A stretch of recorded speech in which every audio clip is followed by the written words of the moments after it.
조선을 공포에 떨게 한 5대 귀신. 이번에 만나볼 귀신은요, 아주 깊은 원한에 사무쳐 있다고 합니다. 원기. 여러분들 그 흑마법이라고 들어보셨어요? 흑마법사? 네. 흑마법? 사악하고 이기적인 목적을 위해 마법을 사용하는 걸 말합니다. 두 번째 이야기는 바로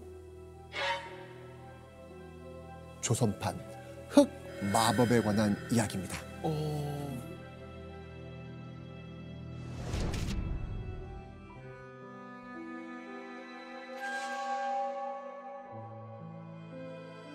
조선시대 개성에 사는 선비 김위, 그 김위의 이야기예요.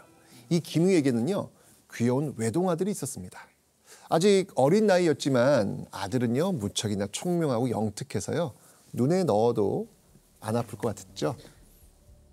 그러던 어느 날 이 김위의 아들이 소리 소문 없이 사라집니다. 실종.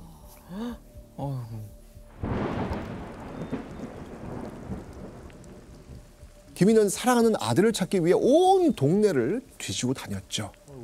혹시나 아들이 호랑이에게 물려가 죽은 것은 아닐까.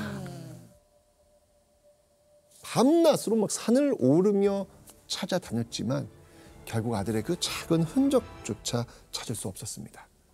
그렇게 6년이라는 시간이 흐릅니다. 6년? 김희와 그의 아내는요, 잃어버린 아들의 신주를 만들어서 제사를 지낼 수밖에 없었습니다.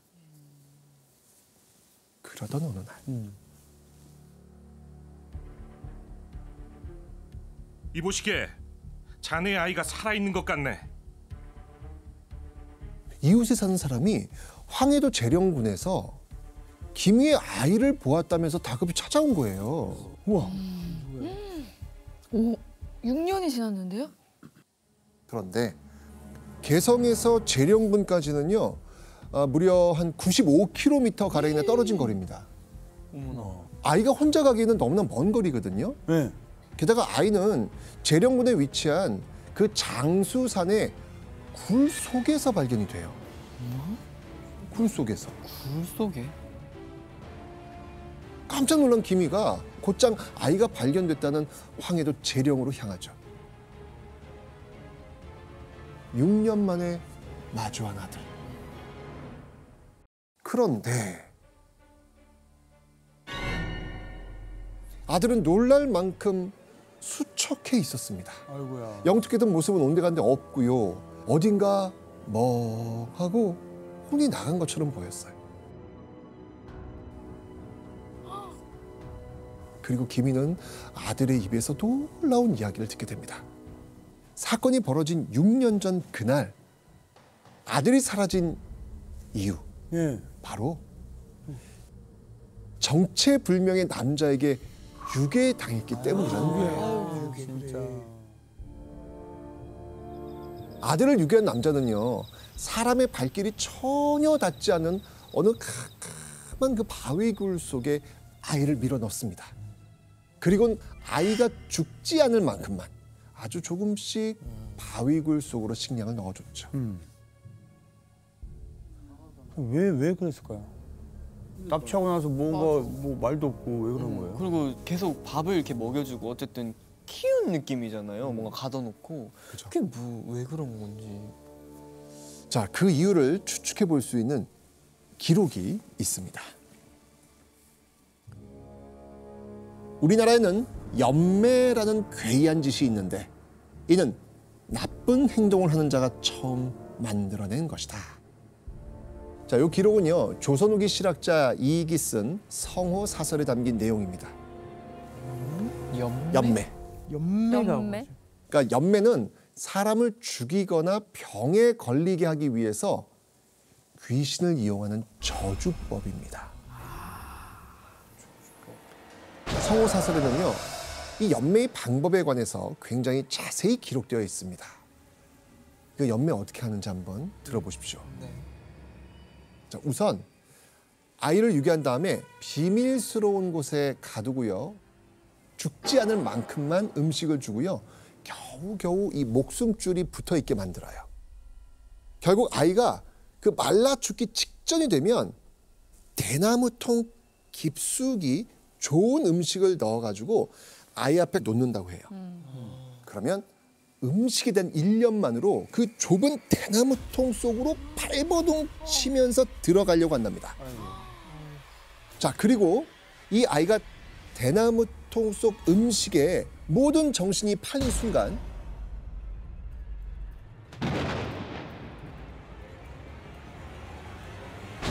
날카로운 칼로 아이를 번개처럼 찔러 죽이는 거예요. 와, 너무 잔인한데요? 그렇게 되면 죽은 아이의 영혼이 빠져나가서 대나무통 속에 갇히게 되는 거죠. 자, 이렇게 죽임을 당한 아이의 영혼을 우리는 태자귀라고 합니다. 태자귀는요, 깊은 원한을 품고 이승을 떠돌며 이 사람들을 병들게 하거나 초자연적인 현상을 일으킨다고 하죠. 자, 그럼 이렇게 끔찍한 방법으로 태자귀를 만들어서 대체 뭘 하려고 했던 것일까요? 그러니까 목적이 뭐예요? 궁금하시죠? 자, 먼저 태자귀가 담긴 대나무통을 들고 부잣집을 찾아갑니다. 부잣집? 그리고요,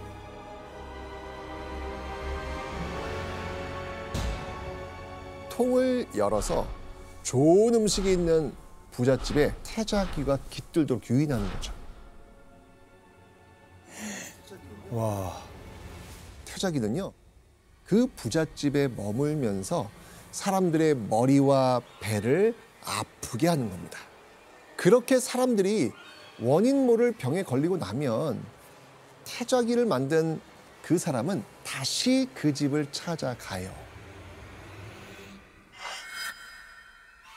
돈을 주면은 태자귀를 다시 데리고 잡아주겠다. 가겠다. 협박. 맞습니다.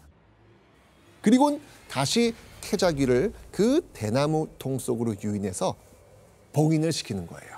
그러면 사람들의 병은 씻은 듯이 낫게 되는 거죠. 돈벌이의 수단으로 어린아이를 잔혹하게 살해하고 태자귀를 만들어낸 끔찍한 사람들과 조선판 흑마법 연매에 관한 이야기. 여기까지였습니다. 결국 돈을 위한 거네요. 그러게.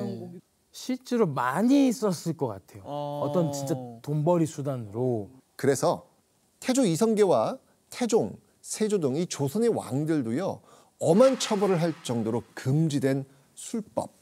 그 술법이 바로 연매입니다. 그러니까 귀신도 무섭지만 사람이 더 무서운 그렇네. 그런 이야기인 것 같아요. 근데 여기가 추운 거죠 지금? 저만 여기 너무 좀 따뜻한데요? 뭔가 춥지 않아요? 아, 에어컨을 세게 틀었던데. 여기. 아, 그렇죠. 너무 추워가지고. 식빵이라서요. 직방이어가지고. 근데 그건 진짜 사실이에요, 사실. 근데 귀신이 몰려. 진짜요? 사실이에요.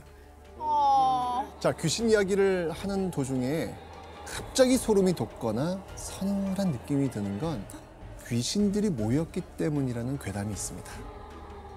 오들오들 무섬에 떠는 여러분들을 위해서 제가 준비했습니다.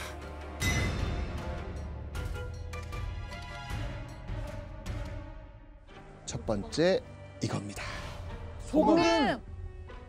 소금.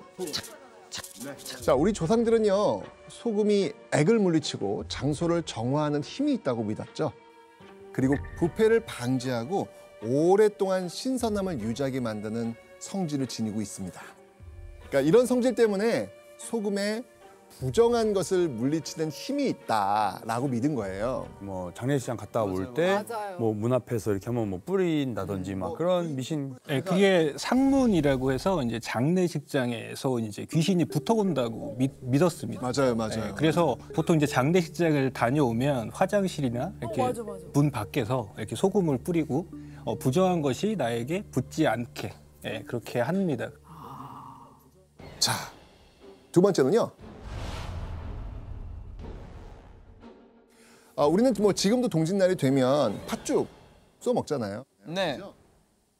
팥에 귀신을 쫓아내고 애군을 타파하는 힘이 있다라고 믿었기 때문이죠. 왜지?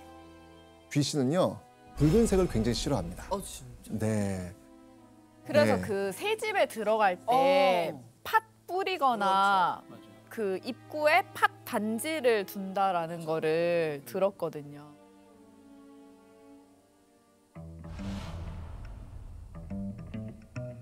엄마야. 아 맞아. 복숭아. 아 복숭아 맞아. 복숭아. 복숭아를 제일 싫어하죠. 왜지? 이 복숭아 나무는요, 이 양기가 아주 가득 찬 나무이기 때문에 귀신처럼 음기가 강한 것들을 쫓아내는 힘이 있다고 믿었던 거예요. 네. 그래서 조선시대는요, 병든 환자가 있을 때 그 복숭아 나무까지 있잖아요. 네. 이 나무까지로 환자의 등을 때리기도 했어요. 아이고. 복숭아 나무까지로 귀신을 쫓아내면 환자가 완쾌된다고 믿었기 때문입니다. 이렇게 다양한 귀신 퇴치법을 통해서 우리 조상들이 얼마나 귀신을 두려워했는지, 또 그 두려움을 극복하기 위해 얼마나 많은 노력을 해왔는지 알 수 있겠습니다.